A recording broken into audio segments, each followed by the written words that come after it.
you gonna do when it ain't nowhere to run? When judgment comes for you. When judgment comes for you. What you gonna do when it ain't nowhere to hide? When judgment comes for you. Cause it's gonna come. See you at the crossroads. See you at the crossroads. See you at the crossroads. See you at the crossroads. What you gonna do when it ain't nowhere to run? When judgment comes for you. When judgment comes for you. What you gonna do when it ain't nowhere to hide? When judgment comes for you. Cause it's gonna come. See you at the crossroads. See you at the crossroads. See you at the crossroads. See you at the crossroads. Welcome to the Crossroads podcast. This topic is about self-control.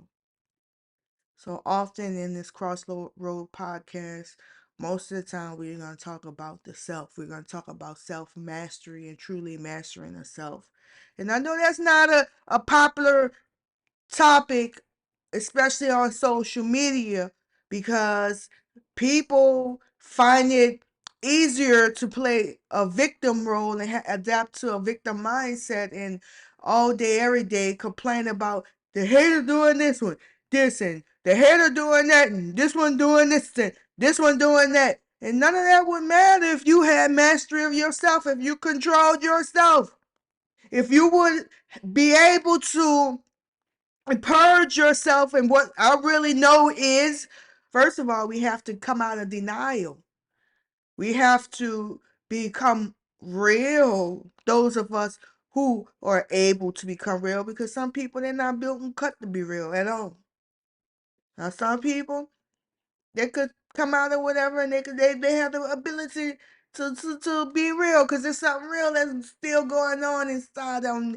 But we have so many problems and issues with the people that we've either born into a family of, been around our entire lives, or the people who, for whatever reason, a lot of times we have barriers and blockage that we have to get past to get to that real part of ourselves. And I could tell the difference between when somebody's totally BSing me, BSing themselves. I could tell when the real is somewhere in there. You either real or you're not. A person have all this blockage, and there's either they may be real or they may or may not be real. Either you're real or you're not. Because even through all that blockage, there are certain things that you're going to not do or do beyond the blockage. A couple of people over the past 10 years is the reason why I came back inside of our community, and I didn't go further off and get lost into the world of fine arts. And I don't want to be a prototype of an artist. I don't want to be stuck inside of a studio and be disassociated from people and reality. And there is a place for that for certain artists. So I'm not dissing that at all. That's not what my purpose is. That's not what I said that I wanted to do and be since I was a child. You have to be real with yourself before you be real with somebody else. At times there's blockage. There's things that you are subconsciously doing because you don't know that you're subconsciously programmed, because you don't understand how the mind works. That you've been subconsciously programmed all the way back to you were 7 years old. You've been programmed all the way back then. And this thing that you're fighting inside yourself. They have people who they pretend, or they think they I don't know if they think they're fooling me, but they pretend that they're fighting evil inside themselves. They're not fighting evil inside themselves. They let the evil in Oh, they're not fighting demons. They call upon the demons. They ask the demon or the demonic energy or low vibratory energy, whatever you want to call it. They ask that energy, could you please come occupy space in me because I'm scared and I can't do certain things. Demons are in physical form. People keep looking for ghosts. These are people. People create this energy. People embody this energy. The demon isn't embodying a person. The person is embodying a demonic low vibratory energy. They like to lie. They like to play helpless. The vulnerable narcissist. They like to play like they're helpless. It took for me, when I was learning, when I was a young spirit worker, when I was young and all this, I wouldn't have known that people was deceiving me. And I wouldn't know that when people are deceiving me if I wouldn't have gone through phases in life where I have been deceived. I'm not up in here trying to tell you that I'm perfect and I'm infallible, and I wouldn't even want to be nothing like that. Because that means that I wouldn't be human. Then I have to look at, well, I'm looking at a human. So if I'm not human, then what the hell am I? So I'm not going to say I'm infallible. I've learned a lot in life by interacting with people. And that's why you got to have that ego in control.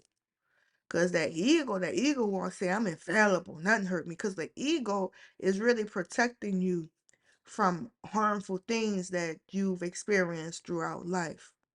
So the ego is not ego. The ego is something that you subconsciously created. It's a fracture within yourself. To fracture the wound of whatever trauma you've experienced from your true self, the mind, that spirit self, the pure essence of who you are. So that ego is there because it's needed. The spirit self is not built or made to have these human type emotions and qualities. It's just there. And in religion, they talk about the God, or in ancient religion, they talk about the sun, and they refer to the spirit as the sun. And when it came to religion, they talk about the Jesus, which is a Christ consciousness, that's something real, a Christ consciousness. That's all the same thing. There's the blockage that's there. And most of us, we're unaware of that blockage. Now, I was aware of a lot of things within myself and a lot of blockage. And I went inside my own mind 10 years ago because there was something that it was so deep ingrained in me. The truth is everywhere. My behaviors, I wasn't getting the results that I wanted out of life. I wasn't able to capitalize on all the work that I'd done to build my career. There was something ingrained in my mind that I was not able to see that had to be addressed. So it went all the way back to 7 years old. It went all the way back to a neurological pattern. Everything that I've been through from 2017, 2018, 2019, 2020 through 2021. That was 5 years. Everything that I did in those 5 years after I identified the pattern, identified the problem. That was 2014, 2015, 2016. 3 years to identify. That's how deep ingrained it was in me. 3 years to identify the problem. 5 years to actually correct the problem. But before I could correct the problem, I had to subject myself to what I call, what was it? I call it a type of electroshock therapy. I had to subject myself to situations that I would normally run from. I would normally avoid things and situations and people who I knew were unhealthy for me. Situations that I knew would be embarrassing and used against me. That's all the things that the ego was blocking. And then when I said I had to shut all the valves off, that means that I had to bypass the ego, and whatever the ego was blocking, I had to shut down the ego from doing its job of blocking the things that it created to protect me from. If I did not shut that ego down, because that ego was a version of an ego I needed from a 7 years old. That ego was protecting a 7-year-old little girl from terror, from threats of people in situations that she no longer had to protect herself from. So I reintroduced myself. It's called reintroducing yourself to triggers. So I reintroduced myself to situations and people, and that was to prove to myself so I could see that the boogeyman is, there's nothing under the bed, there's nothing in the closet, there's nothing to fear. These people who continue to smear your name, talk about you, and scapegoat you, put you up on the cross, the proverbial cross, as they did Jesus, and said, look at her, don't be like her. The people who continue to try to put me in embarrassing situations, and if I'm not in the embarrassing situation, they're going to be behind my back saying that I was and talking this and that. I had to be reintroduced to those triggers as an adult to see that these are very small, weak, scared people, and there's nothing to fear. See, once we continue to, we've been experienced so much of this situations that it brings about shame, and that's what was hiding deep inside. That was the shame that the ego was blocking and protecting, and it wasn't just the things I've experienced from birth to 7 years old. It's just that ego was manufactured and designed to protect a 7-year-old child. And what we do subconsciously, the ego is going to avoid situations. The subconscious is going to avoid situations because the ego is like, that's scary, that's traumatic, but the ego ain't gonna say it's scary. The ego gonna say it's not scary, and I'm avoiding that situation because that's beneath me. I don't have time for that. I'm better than that. I'm stronger than that. I'm tougher than that. And it's all a lie. We lie to ourselves deeply. That's why I don't waste my time trying to dissect what's going on in the mind of another person. I don't take my time and cry and complain and about what somebody has done towards me, what somebody done said, what situations they done set up, the things that they're doing. They're scrutinizing, they're plotting and planning, they're sending this one at me, they're sending that one at me. People gonna do what they do. That's not the problem. The problem is when you're not ready for it. Just like in the movie, what was that, Star Wars? They talk about the war in heaven. I'm pointing at my head, at my temples right now. The war is in the mind.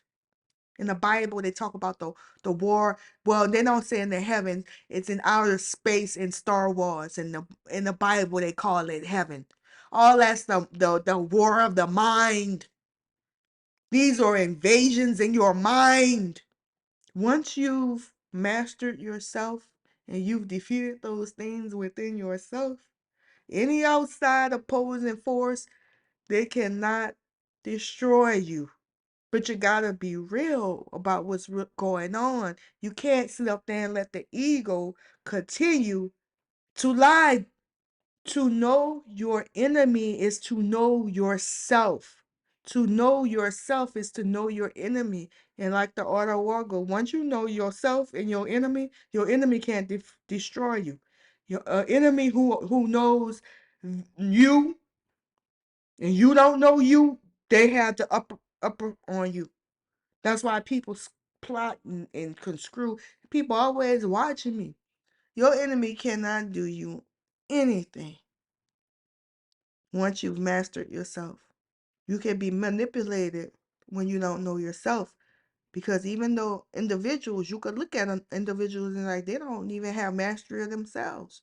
A person who doesn't have control is the person who tries to control you the most. A person who doesn't control themselves or can't control themselves is the person who try to control you the most. Because the individual who can control themselves knows that it's a full-time job controlling themselves. So predators, they watch, they scrutinize. That's why so many people, they watch me so closely. You watching me more than you watching yourself. And I'm watching you, watching me. Your higher faculties. In the Bible, they call them the seven archangels. Thus, your guards in the throne room, meaning your mind. The spirit sits on the seat of the mind. I broke down the seven archangels and showed how those are faculties of the mind and how they all work one with the other. See that they teach you a lot about the seven deadly sins. They don't teach you about the seven archangels. And you should know about the seven deadly sins, which are the seven princes of hell. You should know that. You should know that so you could know that you should not embody those are spirits you should not embody. They're all human and parts of the human characteristics. They're nothing foreign to being human. So you need to identify them to know to stay clear of them. But if they just teach you about the seven princes of hell, the seven deadly sins, then you'll in fear.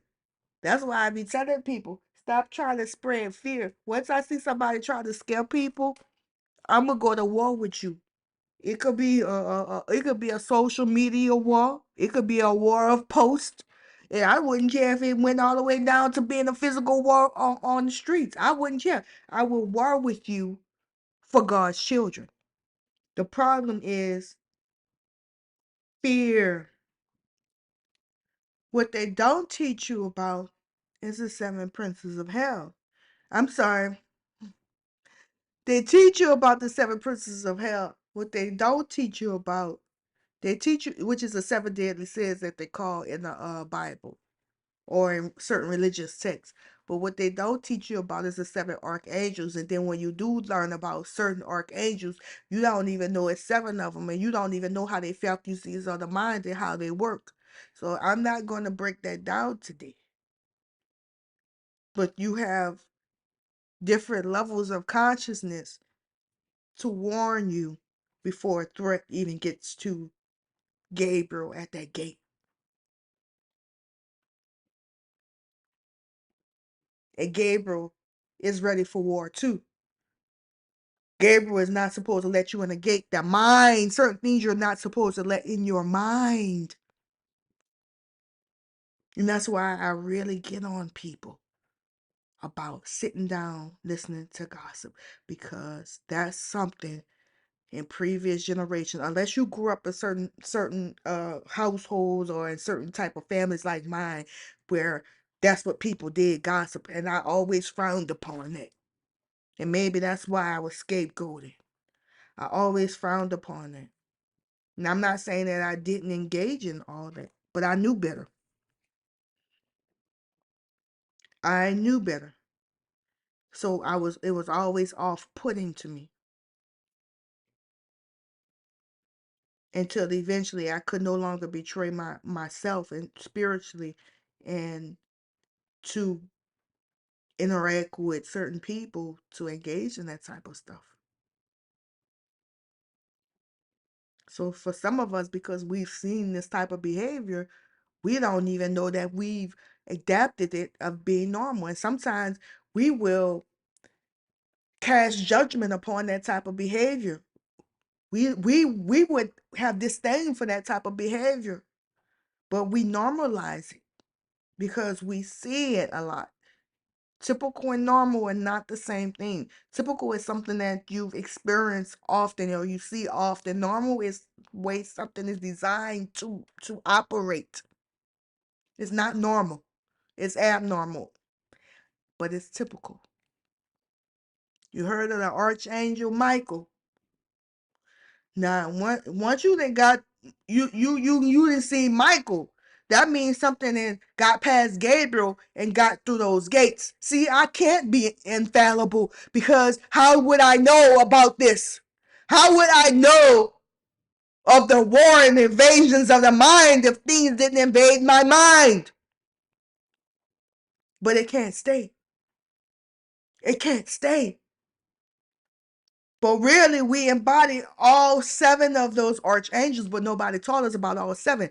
I didn't know about all 7 back then. That means it's really a red flag when I think about it. That means that I didn't have my security up. That means that Gabriel wasn't at that gate controlling what coming in and out of that gate, my mind. So that means Michael was fighting double, triple, quadruple time. Michael was always getting into battles. Michael was always getting into battles and wars.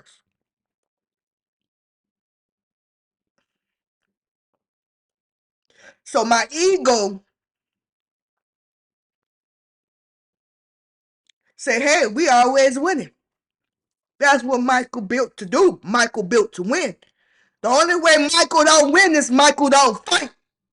And that's why people, they try to coerce you and manipulate you and do all this covert actions because they want your guards down because they don't want to fight. It's spiritually. I'm not talking about them being conscious. They don't want to fight your Michael. But Michael ain't fake. So Michael understands. Lucifer is a very powerful negative energy, negative force, whatever devil, whatever you want to call it. One of the 7 princes of hell. And the flip side of Lucifer would be Michael. See, there's 7 princes of hell and 7 deadly sins. So there's one that correlates to the other. So if you know all about all the 7 deadly sins, and if you don't know that the 7 deadly sins are faculties of the mind, and those are things that naturally occur in your mind, you can't properly fight that anyway. You can't even properly identify it. Let alone if somebody taught that that's normal and they should sit with this type of filth.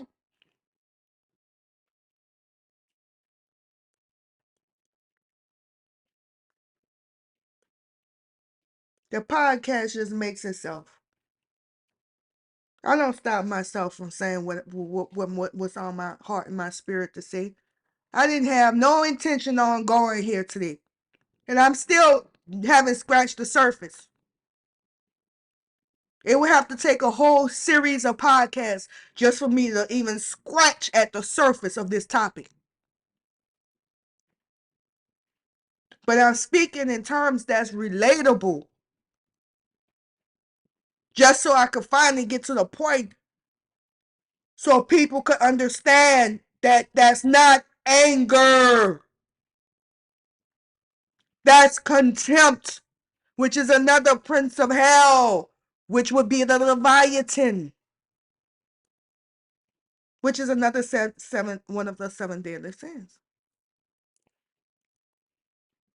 That's not anger. I've had people seeing this on my Facebook page. Um,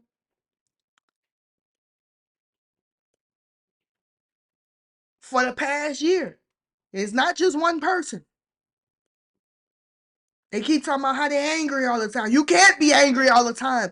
A plus B equals C is mathematically and scientifically impossible, and let's just say impossible, that you could be angry all the time, because of emotion is something that's fleeting. You cannot be in a state of an emotion permanently. So if you feel it all the time, it's not a feeling. It's an invasion. It's not anger. It is contempt. And it's inside you. It's taking over your mind. But it's scary, so the ego is not going to let you see that. You can't fight it if you can't see it, unless you are a highly, let's just say, if you're a highly perceptive person, you can't see it with the naked eye. So that's why a lot of things that when people be walking around with certain things spiritually in them is a reason why I could see it. And then there are some type of people who know that I can see it. And those are the type of people who are always trying to turn people against me. And they're always trying to depict me as a devil. I wouldn't care if them depicted me as a devil anyway. Like I always say, to Lucifer, to the devil, God is the devil. To the devil, God is the devil. So to these devils, I don't care if they depict me as the devil. They got to do all that. That's the difference between a soldier and a civilian. A soldier already know instinctively and have access to certain higher faculties of the mind. Even out of this blockage and things being disordered in the mind. That's why I always point to the heart. The soldier operates from the heart, not the mind. We know that the mind is messy. So we run everything through the heart, as you should. That's what that big old powerful muscle is for.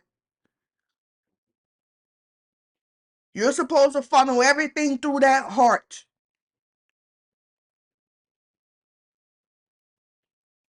See, somebody, they could trick your mind. They could trick your senses. Sight, taste, touch, hearing, feeling. Did I say sight, taste, touch, hearing, feeling, smell? Wait, I'm missing one. No, it's 5 senses. That was 5 of them. Taste, touch, hear, smell, feel. See, they could do all kind of little things to trick those. That's why they always trying to make things seem a certain way. That's why they always saying something. That's why something that I was taught by my first spiritual teacher was my mama. And one thing she taught me early on, don't let nobody get all up in your ear. And what that means is, don't let nobody just have no any type of conversation with you. That's an access to your subconscious. They have a direct line into deeper parts of your mind that you're not even conscious of just from their conversation. That's why I say you're not supposed to sit around with somebody who have a certain type of spirit, and you can hear in the way they talk, the tone. Your spirit is rejecting this individual. And they're always saying something nasty about somebody. So what they do is they go try to seem like they got this person, that person, third and the side. I don't care. Like I said, it could be a million. I don't care how many people you have on your side. You cannot have access to my mind. Get up out of my ear. That's why I say I have bricks in my ear. So they'll try to say things about you, try to shame you, try to do anything to get your attention on them. That's them trying to rob your mind, rob your attentions. People sit up there and they'll read the four agreements. The 4 agreements is useless without reading the 5th agreement. That's by Ruiz. I forgot his whole name. The Four Agreements is a book. It's a good read. Look it up. It's a small book. It's easy to read. There's the Four Agreements.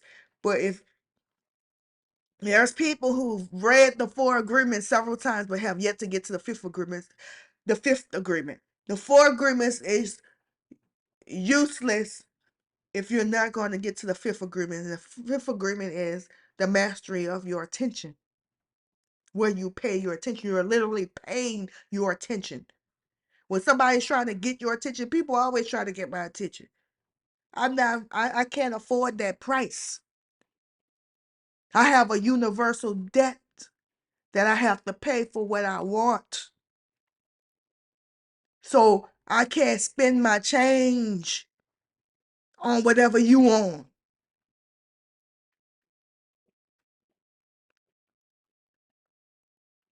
Seems like right now, well, what I'm talking about and what I'm working on in his studio, this pay studio, oh, there's all kind of people who have, well, whether who's seven of the princes of hell, they dwell in their mind and they're taking over their mind.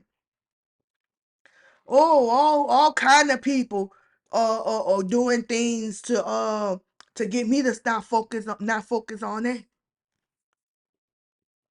There's only one thing you could do to stop me from focusing right now. And I don't think you're ready or they even equipped to even take it there.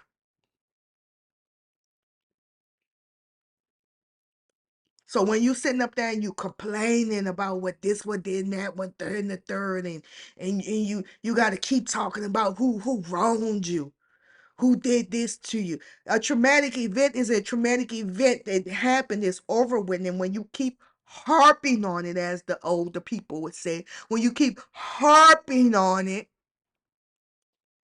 that's psychologically unhealthy, because what you're doing,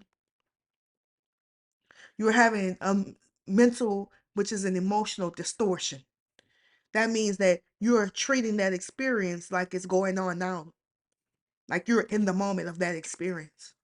That's an unhealthy mind. That's a dangerous mind. That's an out of control mind. I keep saying that people always giving some type of value to whatever they think I'm doing. And the only thing I'm doing is focusing on what I'm doing, which is over here with me. I'm minding my business. So anyway, so the fifth element is where you're paying your attention, where your attention goes. The whole four mastery of the four, I'm sorry, agreements. I say elements. The fifth agreement is where your attention, where you put your attention, you direct your attention and where you focus at. You have to get a control of the four agreements so you'll be able to control where you focus. So the four agreements is very important, but if you're just gonna read the four agreements and you don't get to the fifth agreement, then that was just almost pointless of you reading the four agreements.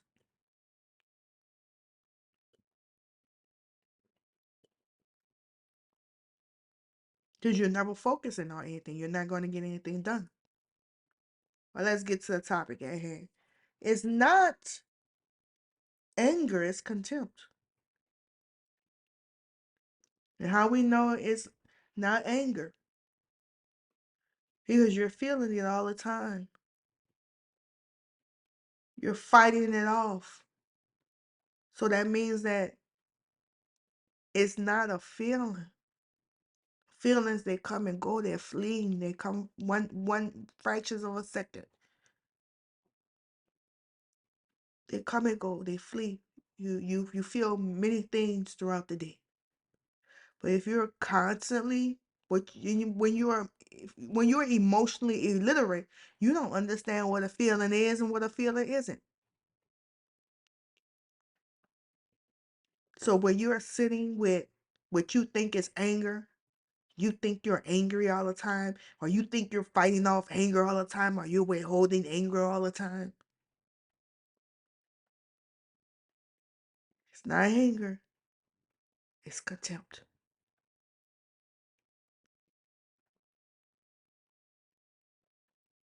That has invaded your mind and you have no control over it.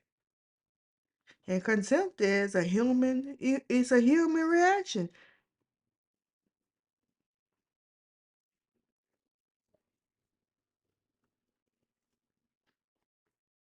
When somebody violate me, I have contempt for an individual who has violated me.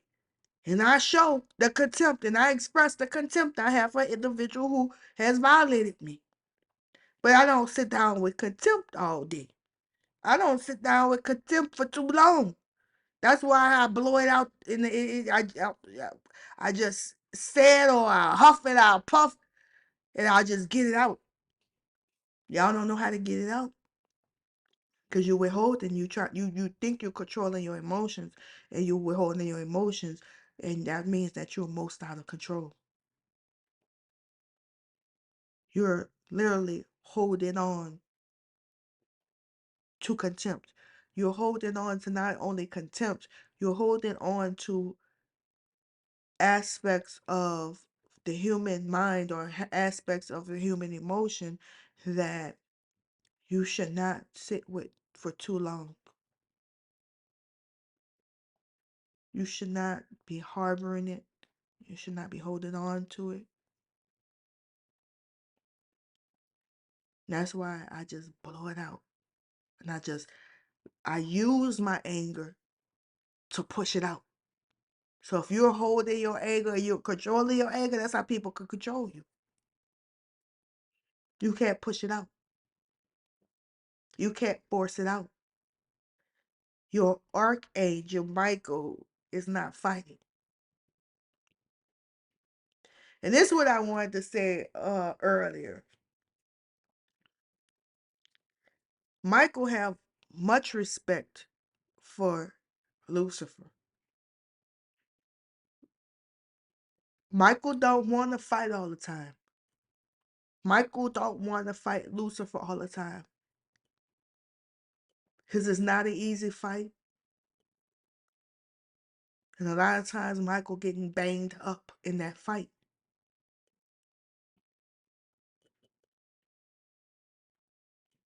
So it's not fair to yourself, aka Michael, your mind, to keep subjecting your mind to these constant battles and wars.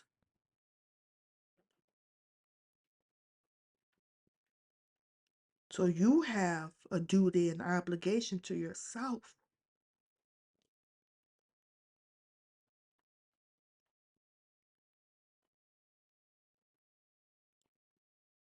to not let these things constantly invade your mind.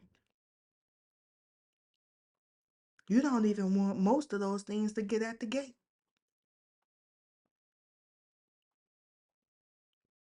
But you can't read your intuition well because you suffered a substantial amount of trauma as a child.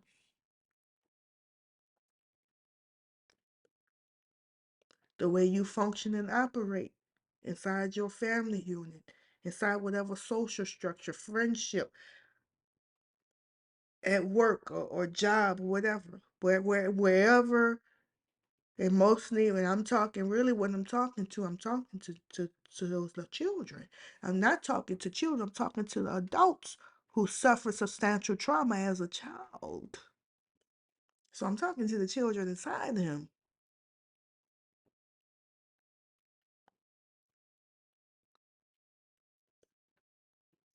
You don't know that you're fighting all the time because you taught that you have to fight all the time. These people are constantly trying to control and manipulate you. It's a constant war. It's a constant invasion. They shouldn't be doing that. And you have to put up the boundaries. There is no need for Gabriel to sit at the gate if there is no gate or the gate busts wide open. The boundaries are the gate. The boundaries go beyond the gate because you have lower level archangels, faculties of the mind, which are parts of your higher uh faculties, you have your intuition. You can feel when something's not right. That don't mean that you just sit back helplessly in fear and you just let those things happen. But if you've grown up in a situation where people were constantly manipulating you, coercing you, and you were taught systematically, and it's not just children, we could say systematically in society, where you were taught to put your guards down,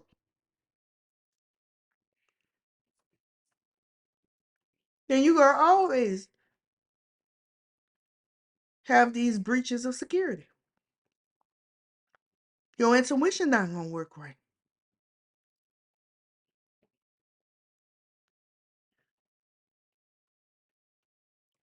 See, I want you to not sit in shame. Shame is supposed to be a deterrent. Shame is a natural feeling. Shame is supposed to be a deterrent. You're not supposed to go down. Shame is hell. You're not supposed to go down them hallways and end up down them tunnels and end up in hell. So when you start feeling shame or embarrassment before you even get to shame, that's supposed to be you like, hold on now. Let me go in the other direction.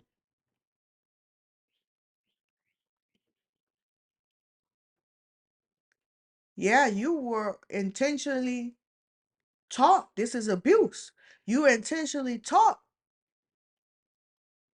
to have your guards down. And I know nobody on here, because they're who I'm talking about, who's done the abuse.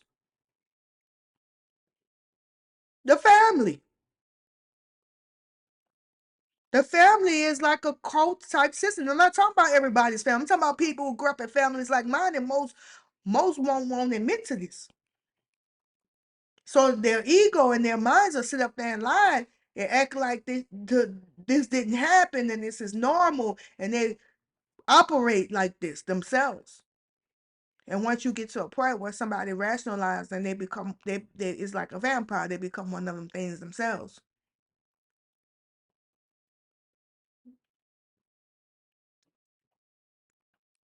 And that's why I said I don't sit down and talk about the good or bad or right or wrong and trying to moral it's really it's sick and it's sadistic. But we're talking about people who themselves are operating out of fear.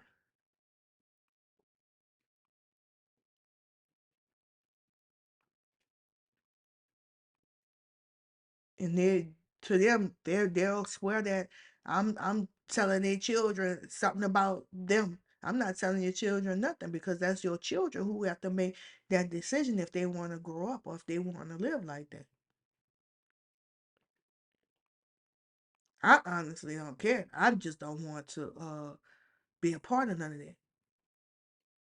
I don't have time for those type of battles. I have real things going on in my life. Everybody have their own warriors, their own spirit, and they decide if what they want to do and who they want to become. I don't have to go in there and try to save nobody. Everybody have free will.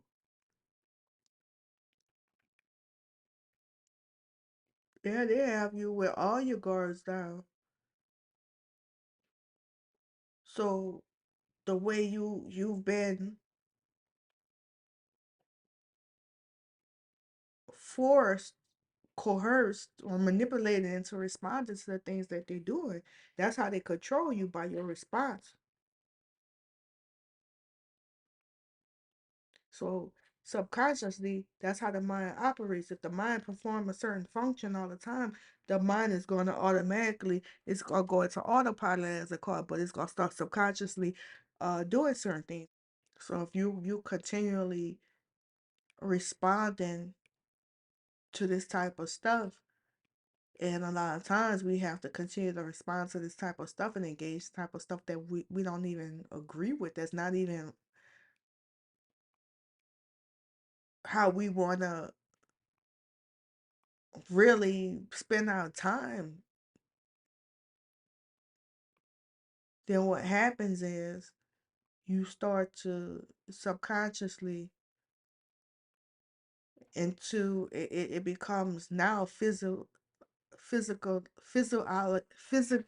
I always struggle with this word, physiology, physiological. I know how to say physiology, but the physiological. Now I was supposed to be able to go to this in my book. Here we are. Intuition, imagination, perception, reason, will, and memory. Somehow I wanted to be seven. And you know why I'm saying I wanted to be seven? Because of seven archangels and the seven princes of hell.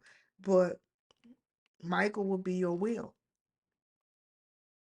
And that's why when something foreign, it invades your mind, that's why you go and you fight it off.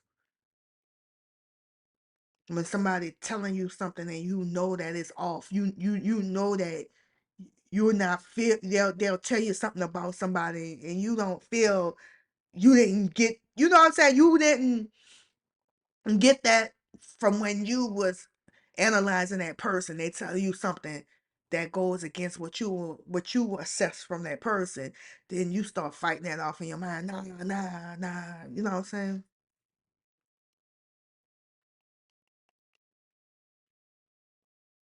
So even when people ask me about how am I able to create art and come up with these ideas and concepts, because my mind is clear of all that negativity. My mind is clear of other people having control over my mind. My mind is clear of all that nastiness. That's really all it is. And I tell people, you could do it yourself. Now, I mean, you can't in a state that you're in, because if you could, you wouldn't be asking me this. But you built to do the same things that I'm doing. Maybe you don't have, it's not gonna come out the way I do it, but you have access to your creativity, your imagination.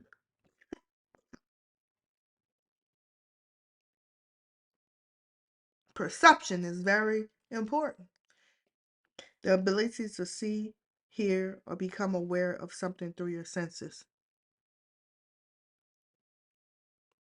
It's the ability. So if you don't have control over your mind, you cannot control those senses. You cannot control where you put your focus, the awareness. So direct access to your mind is your senses. If you don't have control over your senses and have control over the direct access of your mind and what has direct access to your mind, then you don't have control of your higher faculties. You cannot achieve certain things in life if you don't have control over your higher faculties. I had to go inside and delve deep inside my mind because I was not able to accomplish what I set out to accomplish. I didn't got to a certain point of my career, a certain point of what I was doing, and I couldn't go to that extra mile of where I was trying to go. And that was because I didn't fully have control over my mind. I had to go deep inside because it was so deeply ingrained in me. Back to, like I said, 7 years old. That ego was protecting a 7-year-old individual who had 7 years of experience. And although I didn't had all these experiences in life, and what I never really got to saying earlier was, what happens is you're going to continue to just limit yourself to certain experiences because you know how to protect yourself in these type of experiences. So you're not going to go anywhere where your ego can't protect you. So that limits you. So I want certain things out of life, and those certain things out of life, it doesn't involve with people scrutinizing me. I don't it's not, there's those type of people in the art world, and I've experienced that. But even for me to level up beyond that, I had to go change some things within me so I could operate outside of that realm of that reality. That's why when I be saying certain things with people with that whoop type stuff, I was like, you ain't gonna never get no real money. You can want whatever you want in life. You ain't gonna never get no real money because your mind ain't built to carry that weight. Your mind can't get you that. Your mind can't get you that with you hanging around people who do low bottom stuff. You ain't gonna never be wealthy. You ain't gonna never be rich hanging around people who gossip and smearing people's name and all this other silliness. And it's just silliness.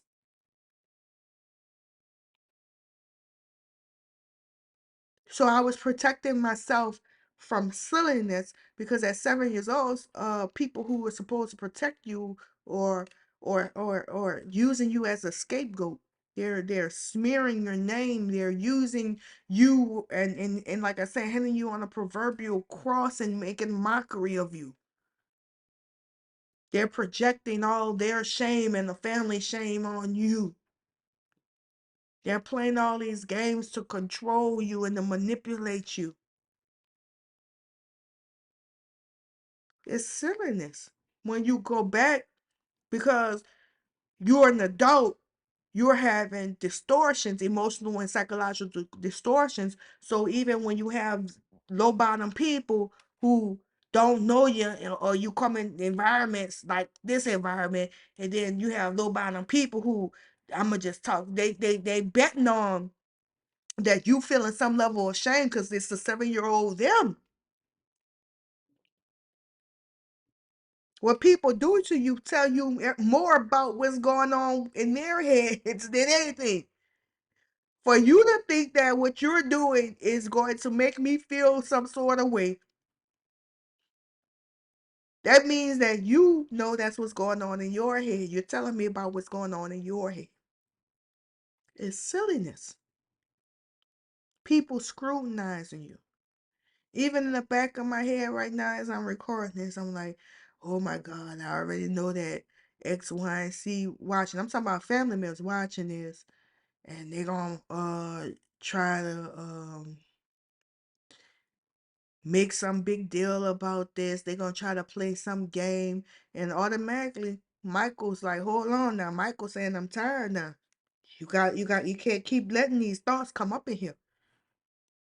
So subconsciously what's going to happen is I'm going to keep overriding those thoughts until those thoughts are no longer subconsciously, those thoughts are no longer allowed to go in my head. But I can't let one of them go by.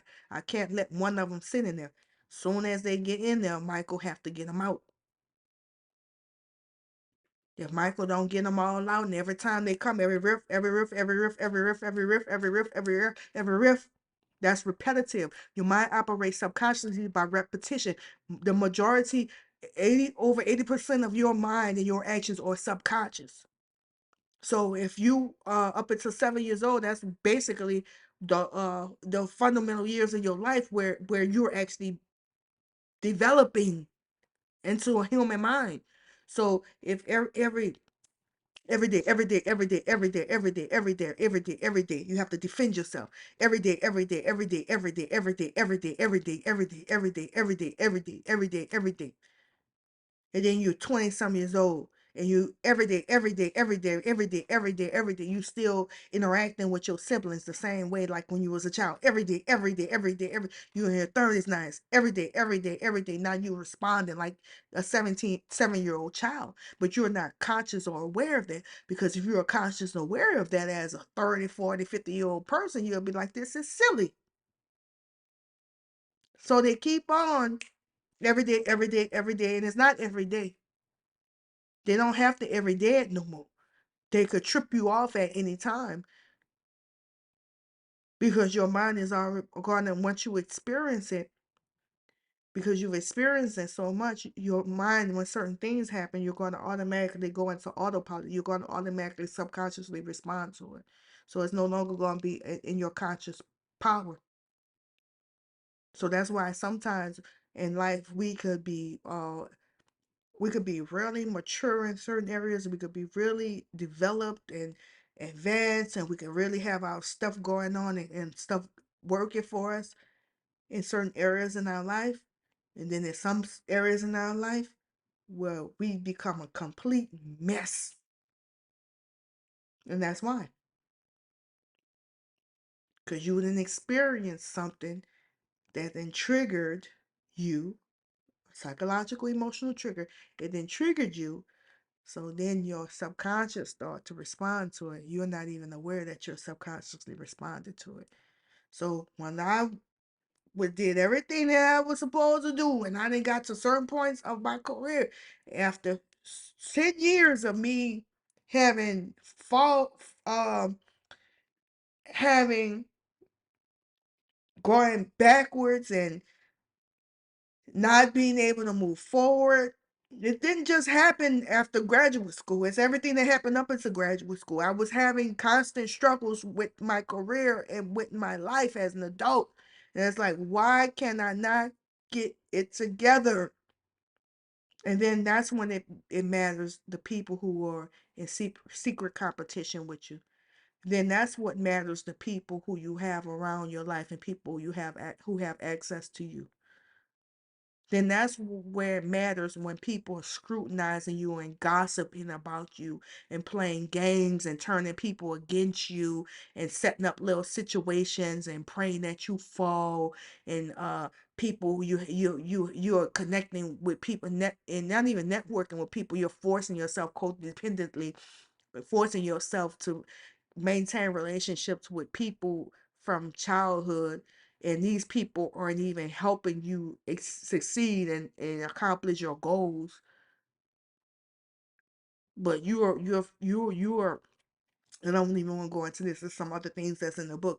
So you're automatically you are failing yourself.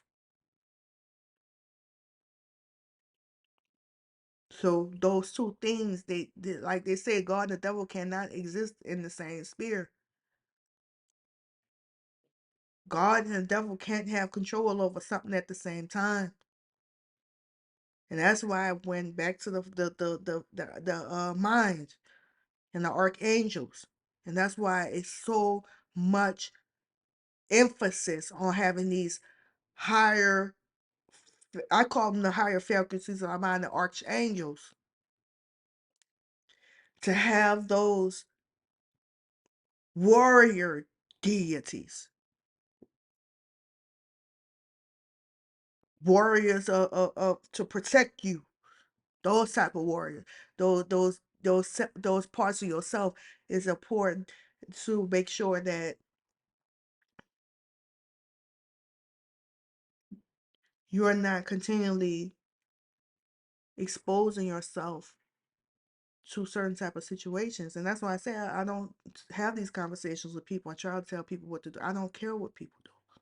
None of that matters. You have every right, you have free will to be around who you want and do what you want. Now, once you start to violate people and you start to become a nuisance to other people and you start to cause harm to other people, then that's a problem that have to be addressed. So perception is one of the higher faculties of the mind. Your five senses. So if you are constantly exposing yourself to individuals who are weakening you emotionally and mentally, then you cannot have access to your higher faculties of your mind.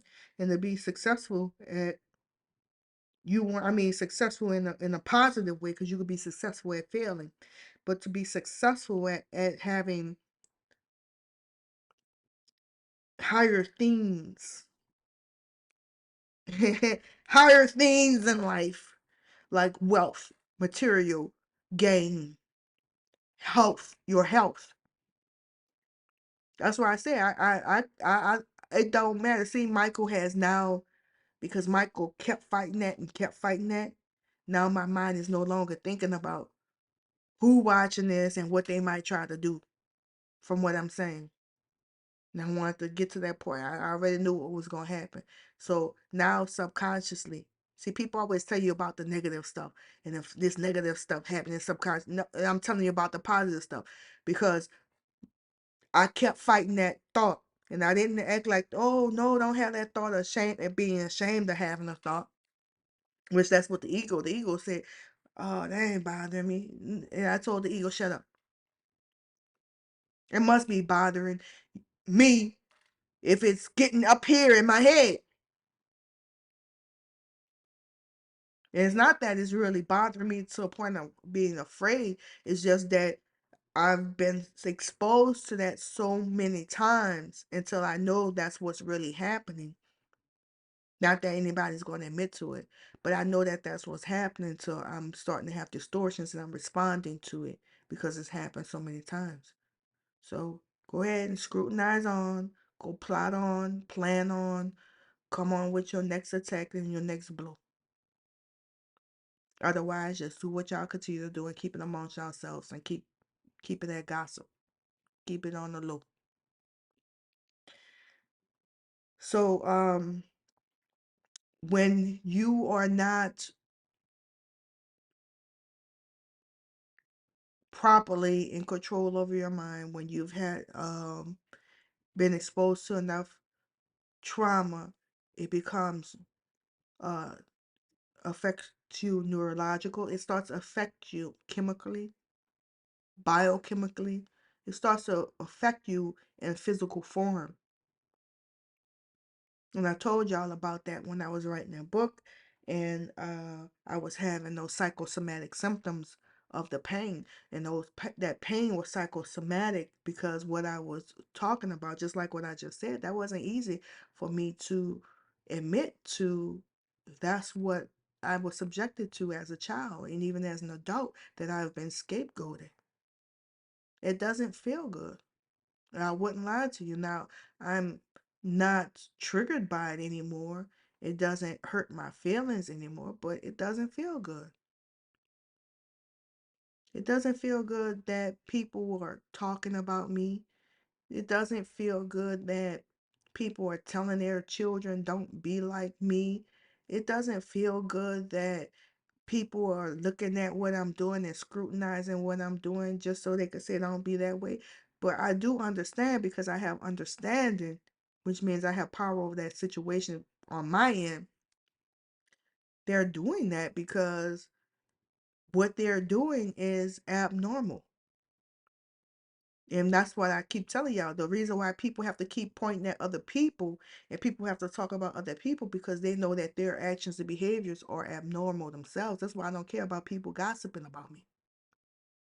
By you doing that, you're sending a signal out to the universe that you know that your behaviors are abnormal.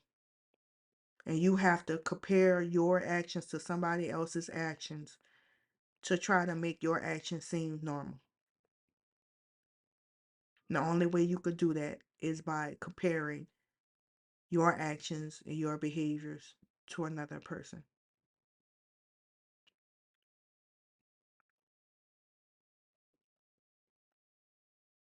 But once you've experienced enough trauma in those type of situations, that is trauma.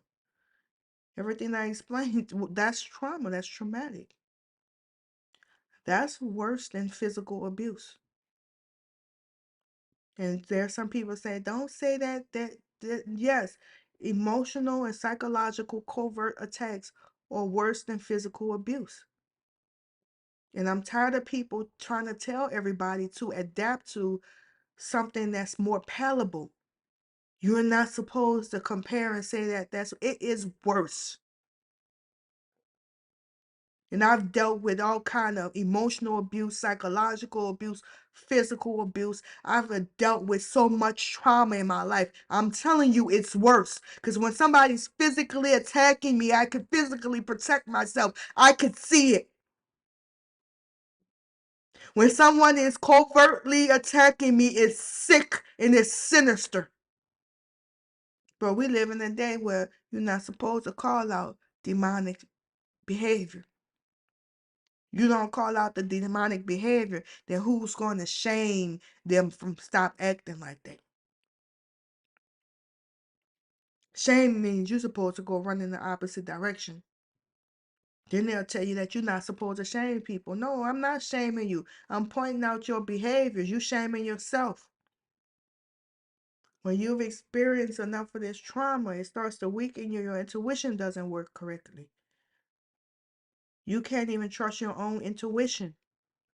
You don't know what your intuition is warning you of because you can't read your intuition because you don't have access to your higher faculties.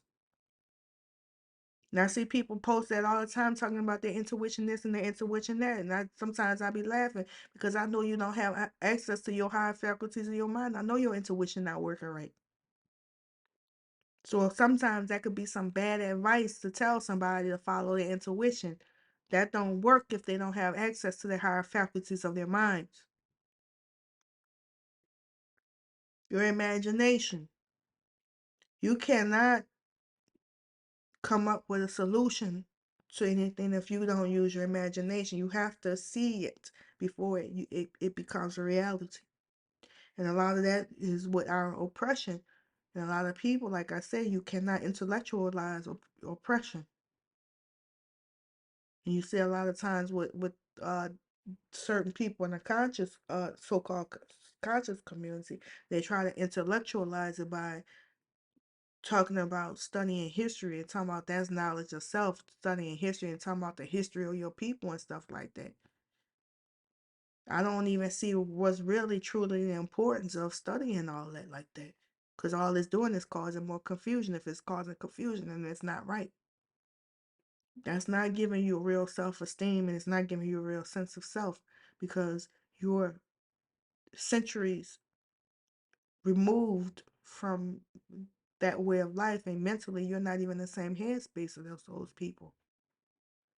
There's a reason why in 2024, in the 21st century, in the 20th and 21st century, that you have people of my history and origin that are worse off than the people who are actually subjected to physical incarceration on the plantation, which is called slavery. And people are acting like because they have access to a job that pay them X amount of, or they have a certain type of houses or cars or shoes or clothing and all this silliness that we're doing better than the ancestors. The ancestors never lost their souls. Our generation is godless. In the conscious community, it went from banging on religion to banging on God. They're like, hold on, what y'all doing over there? Now you're saying God don't exist. But you admit and you fear a devil. You talk about a devil.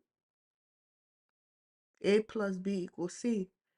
There couldn't be a devil if there was no God. And let's be real. God created the devil. And we could go psychology wise with it. We could take it to Carl Jung with it. Your shadow, which would be considered the devil. Your shadow. God created the devil. Your higher self, the mind, created that shadow to protect you from the effects of things that traumatize you. There would be no devil without God. The ancestors lost everything but their souls. And because that's what I was saying about that covert abuse. And that's why I did that series with the chains and I physically put the chains on myself so I could see the chains. So I could know they're there. Because somebody just erased the chains and just left the pressure from the chains. But just erase them so you don't see them. That's by far worse than physical abuse.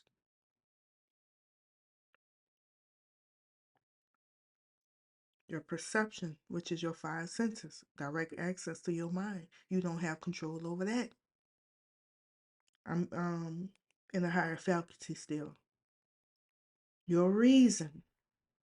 You don't have good reasoning skills. You don't have logic. You can't think your way out of situations. Because if you had reasoning skills, you would not be a grown up still codependent on your family or origin. You wouldn't be codependent on friends or job, religious institutions. Codependency is codependency no matter who it's with. It's not healthy. You don't have reason. Your will. Your will has been weakened. Once your mind has been weakened, your will has been weakened. Weak mind, weak will. I mentioned that several times in the book. Weak mind, weak will. That's how they have you where your Michael don't fight. Only a coward wants to have somebody pinned down and beat up on somebody, which is verbally and emotional, and beat up on somebody who's not going to fight back.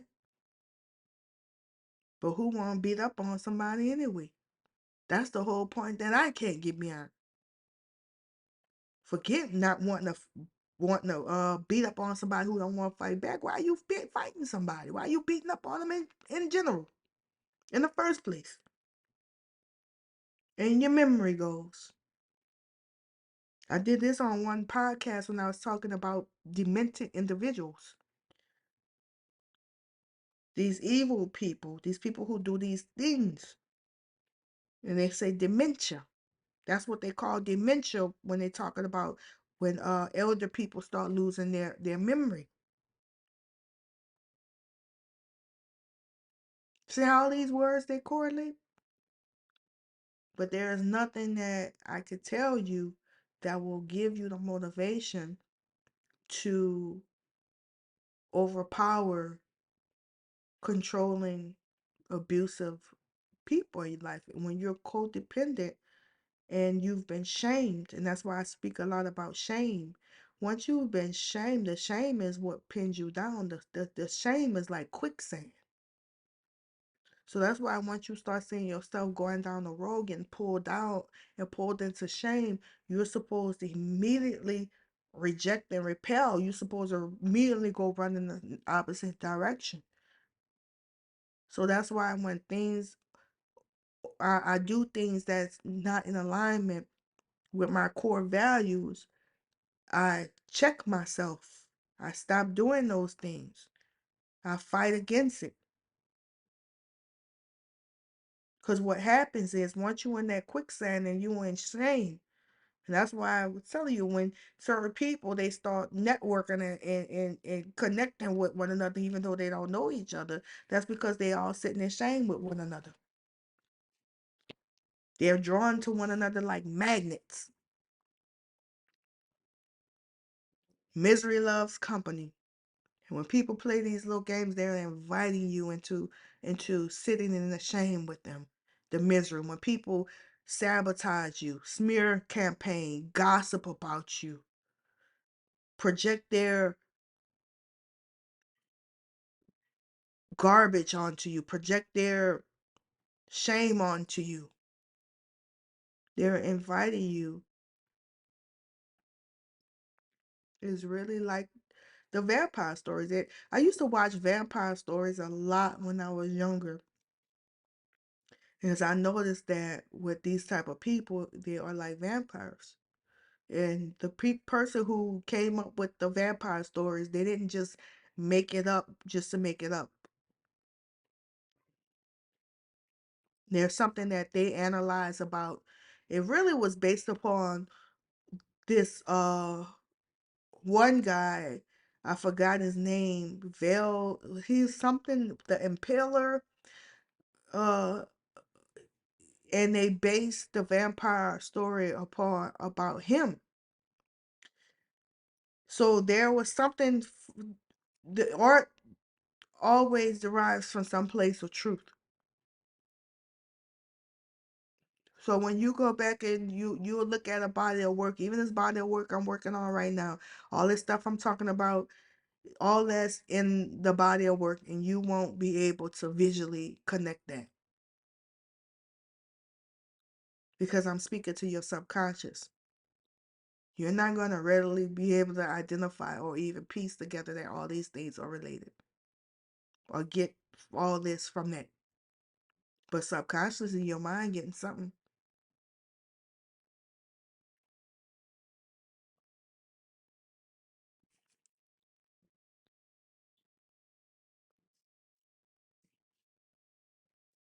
So it starts with self love, self compassion. Shame is a normal feeling. We do things that we know don't align with us morally, and what we should feel is embarrassment. I mean, that means that's something personal that's going on in your mind. Shame is what the outside audience is looking at. That's your fear of and being self-conscious of how other people are viewing you. So what should be an embarrassing moment, that's why they publicly humiliate you. That's why when something embarrassing or something that's not so good happens to you, they have to turn it into a whole thing and they going behind your back and gossiping about it. So when something embarrassing happens, there's a fleeing emotion, like you feel embarrassed at that moment. It's like, okay, I have self-acceptance and self-approval. I'm not going to sit there and bash myself about it. I'm not going to beat up on myself about it. That was not a good experience, but I'm okay. That I'm human. Things happen. And sometimes if you need to, forgive yourself.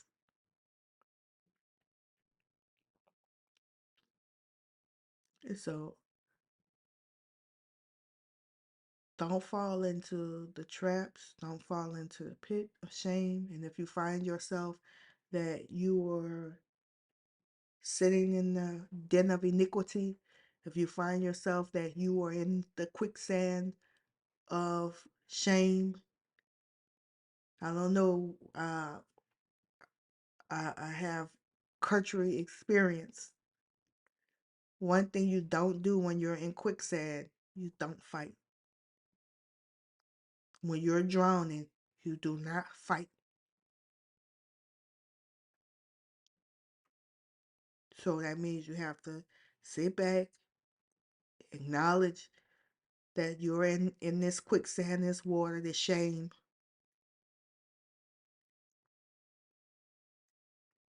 Stop fighting back, let go, and just like in the water, you're gonna come rise to the top. You're gonna rise above it.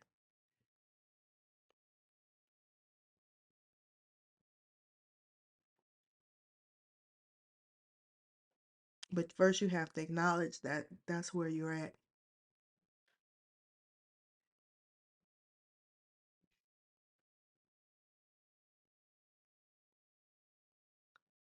And when you have contempt in your spirit and your mind like that, that's something coming from personal shame. That's coming from you're scorned. That's parts of you that hates yourself. You have to acknowledge all that.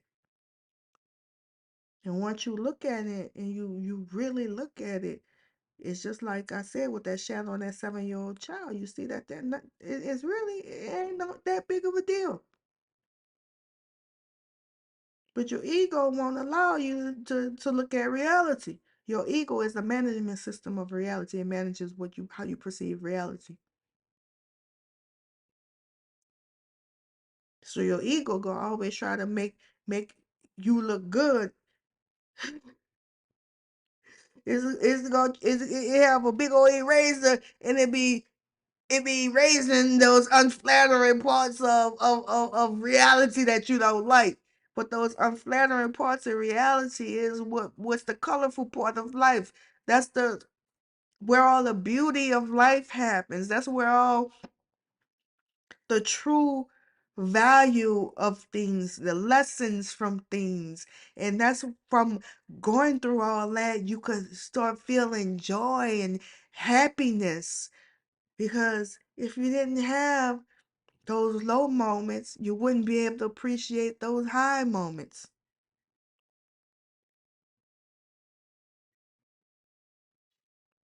But you can't keep responding to shame.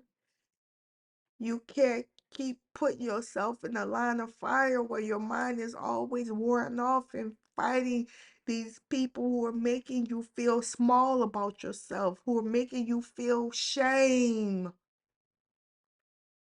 They make you feel shame for being human. They take basic human things. I don't even like to call it mistakes. It's a part of life. I don't care nothing about, nobody's perfect.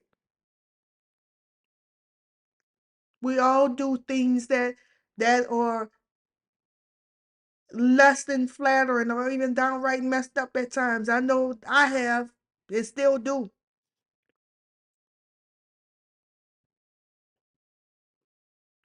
When you know that your intentions is not to do anything harmful or evil, and you understand that, hey, this is all a part of life. This is all a part of finding my way through the darkness of life.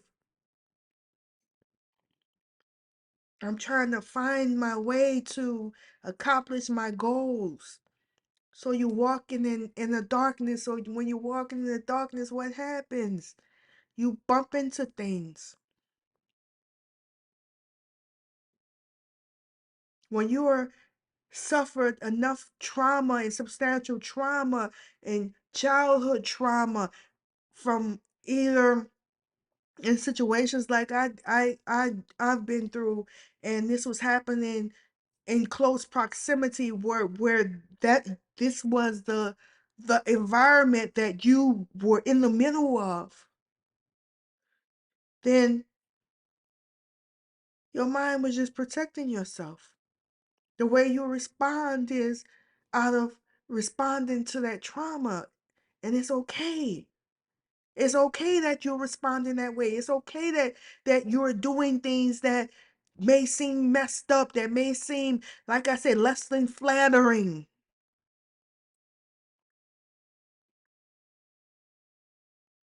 It don't look too good. You did something that was unhealthy.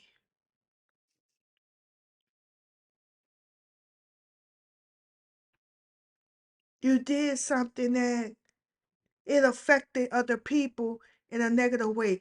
It harmed somebody, maybe physically, maybe emotionally.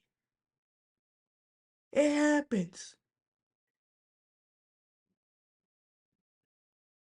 You're responding to things that's below your conscious level. You are not aware of why you're doing things you're doing, but there's people who are wicked. There's people who hate themselves.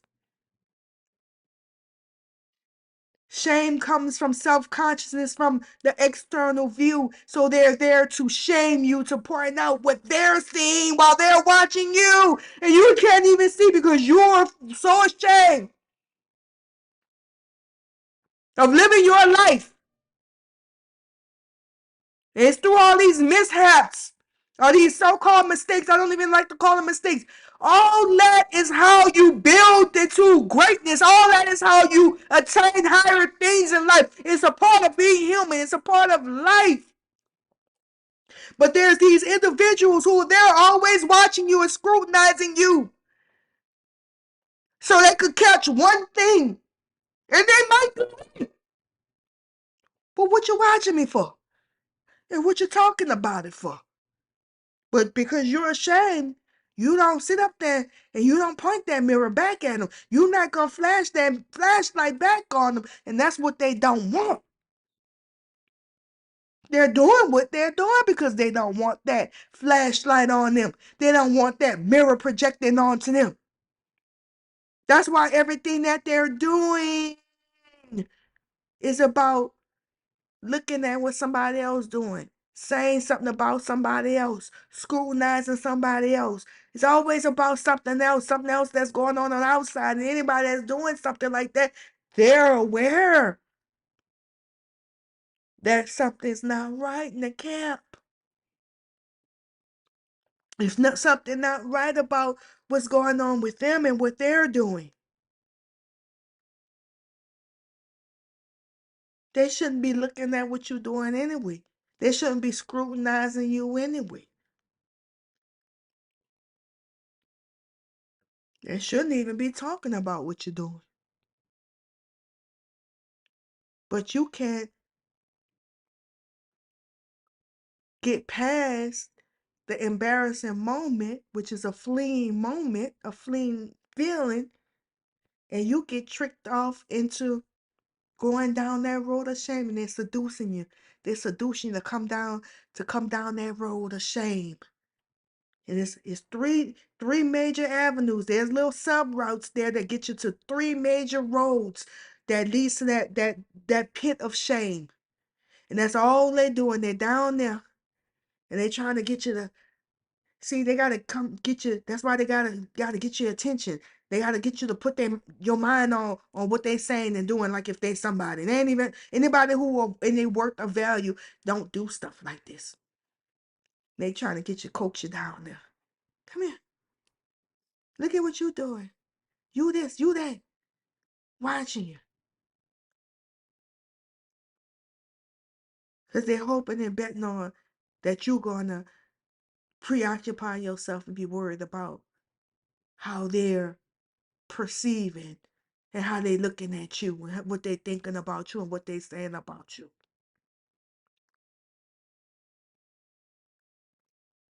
How much how much of your universal currency are you spending on it?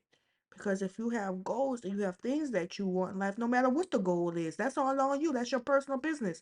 But there's a universal currency that correlates to that. But once you in the pit of shame, you then bottom out. You are out of currency. You then spend all your currency, your universal currency, to go sit in the shame. And then it's super shameful and embarrassing once you know that somebody ain't tricked you into messing your life up. Trust me, I've been there. Once you realize that somebody ain't tricked you into messing your life up, then you have to fight off the feelings of hating them. You have to fight off the feelings of having this permanent sense of contempt for them, because you could get into that victim blaming. You could sit up there and all you could think about is what this person did towards you. Or you could just acknowledge, yeah, this person did that. I gotta stop dealing with this person. I gotta stop dealing with this person on this manner, or I have to give some more boundaries to the situation, the relationship, or I might have to just stop dealing with them altogether. You have to be real about what happened so you can make the right course of actions, of corrective actions of the situation. But they want you to be shameful. They want you to worry about what they doing and you never really stop you because you're so worried about thinking about you. That's how you ego get you thinking about you and you're not even looking at these individuals. I've been there. But my heart, my soldier, would not allow, and my Michael would not allow that type of behavior to rest and sit and sit in my mind. It can't stay there. But I'm supposed to be angry with somebody that did me. I'm supposed to feel that. Because the anger push is what brings us into action. Somebody do you dirty and do you wrong, you're supposed to be mad. But it's not reality to have distortions and to keep living in that moment and keep living into keep living into that event, and you having emotional reactions as though it's still happening and it's still occurring. So you keep responding to it. So when you sitting in shame, that's all you don't have time to do nothing but sit up there and just look at how you got there. And then when you don't take accountability for not taking control of your mind and your actions, because there's nobody on this face of this earth, no matter, anybody could go. Anybody could go out of my life. Anybody. Because with codependency, you lose yourself trying to hold on to other people. It's unhealthy. It's unnatural. Autonomy is the opposite of codependency. Autonomy means self-governed. You're supposed to be healthy. You're supposed to be able to operate emotionally on your own. And then when you really look at the shame or whatever situation you're in and whatever pit you then fell in, when you really look at it, you go back and you say, I aided in that.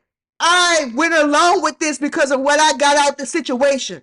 And that's where most people fail, and they can't get out of the pit of shame because they won't take accountability themselves. So that's why they'll keep on harping on what somebody else did and how somebody else got them there. That's because their minds, their egos are so weak, it won't let them take accountability to the reality of the situation that you went along with that because you got something out of it. Once you admit that, that's that whole part of what I was saying about being in the quicksand and not fighting against the quicksand, being in the water drowning and not fighting against the water. Once you get to that point of self-accountability, that's when you let go. And once you let go, you start automatically rising to the top. But you have all those people in shame. Once you start rising above them, it's not just material things. It's not just getting money. It's not about getting a car. It's not about getting a house. It's not having better clothes. It's not about having an elevated career or you're doing good in life. That's not what they're hating on.